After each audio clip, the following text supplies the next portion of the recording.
When you've been married for over 2 decades, you start to believe you know every corner of your partner's heart. I thought I did. I believed my wife, Rachel, was the one person who would never betray me. We raised children together, built a home, survived hardships, and celebrated milestones side by side.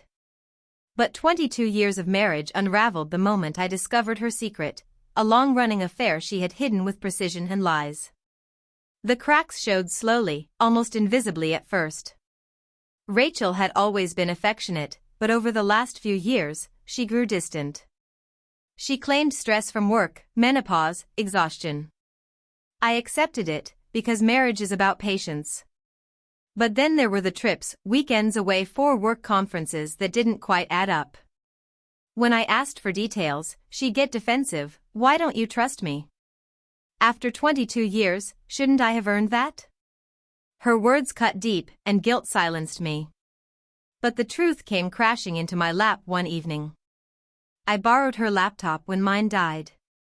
She had left her email logged in. I wasn't snooping, but a draft folder caught my eye, emails unsent but saved. And there it was, hundreds of exchanges spanning years. Love letters. Plans. Memories.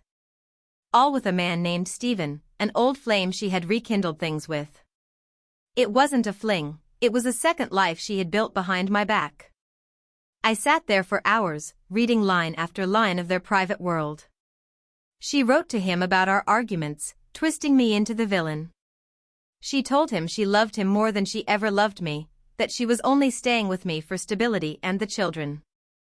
They had met up in hotels, in his flat, even during family vacations when she'd gone shopping. My stomach twisted with rage and disgust. At first, I considered confronting her directly, just the two of us. But then I remembered the way she painted me in those emails, the way she made me sound like a controlling, joyless man. I realized she'd been rehearsing her defense for years, preparing to make me look like the problem if the truth ever came out. That's when I decided, if the truth was going to surface, it would happen where her lies couldn't protect her. 2 months later, Rachel organized a grand party at our home, her 50th birthday.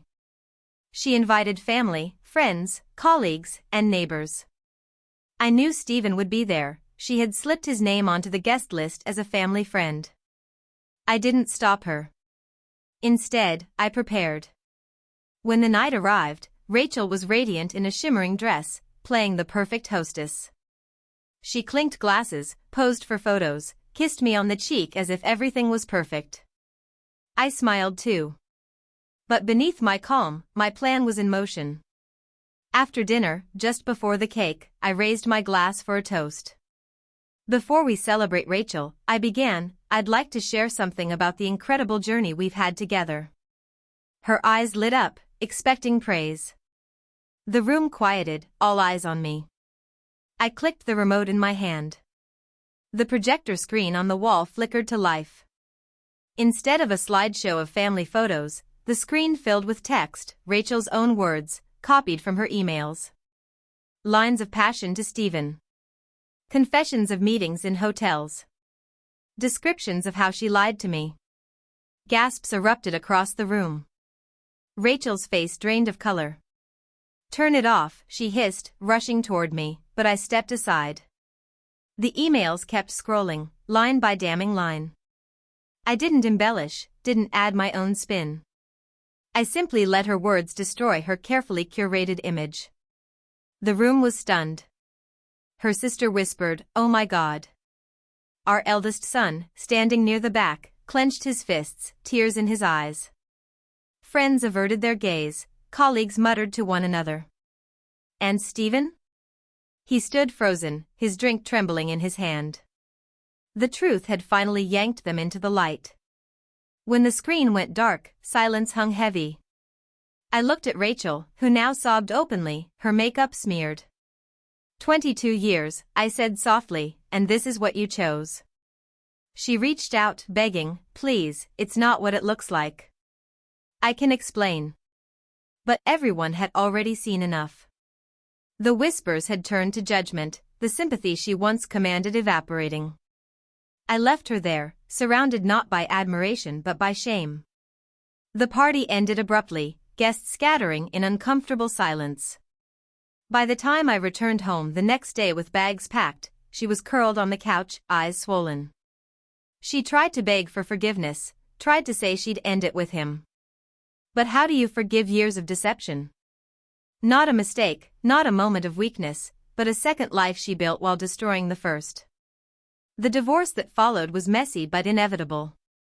She lost not only me but the respect of her family, her friends, and even her colleagues, who had once admired her.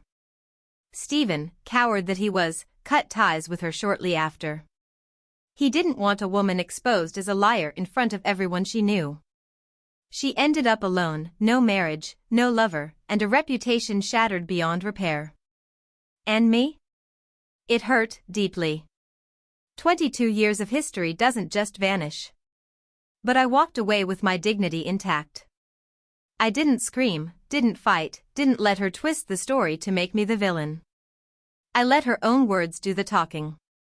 People sometimes ask if I regret exposing her in such a public way. My answer is always the same: she had no problem living a double life in the dark.